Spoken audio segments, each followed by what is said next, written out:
មកនឹងទុំខាជំនឿសងសារបង្ខំវាសនាឲ្យខ្ញុំសោកសៅ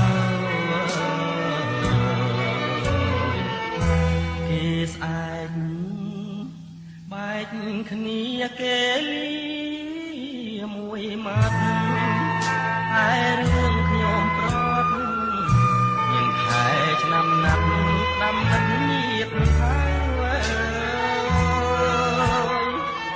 ទុកតែដំបងសំបងប្រដៅឲ្យខ្ញុំងងខ្លៅទាំងស្នាមដំមកលូអងសង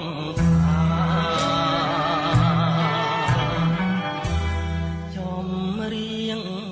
ទឹកភ្នែករុក្ខជាតិបាំងលែកមានអ្វីពឹងផ្អែកបងក៏មានស្នារឹងថ្ម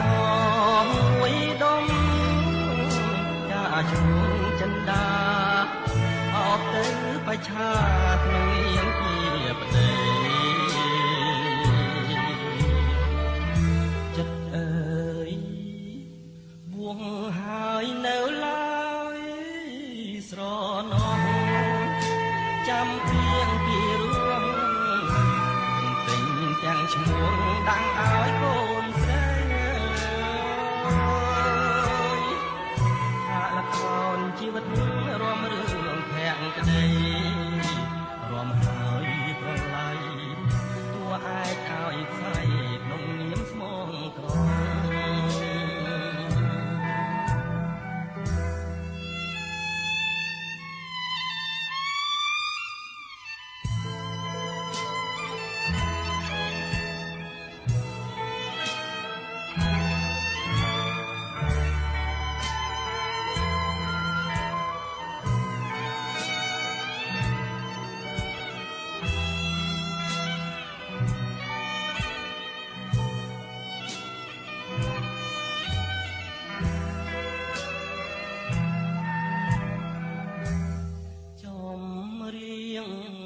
ទឹកភ្នែករុក្ខជាតិបាំងលែកមានអ្វីពឹងផ្អែកមកក៏មានស្នារឹងថ្មមួយដុំតាឈ្មោះចិនដាអបទៅបច្ឆាក្នុងនាមជាប្តីចិត្តអើយបួងហើយនៅឡើយស្រណោះចាំពីងពីរួមទំទិញទាំងឈ្មោះដាំងឲ្យកូនស្រីថាละครជីវិតរំរឿងភាក់ក្តីរំហើយប្រឡ័យតួឯកឲ្យផ្សាយ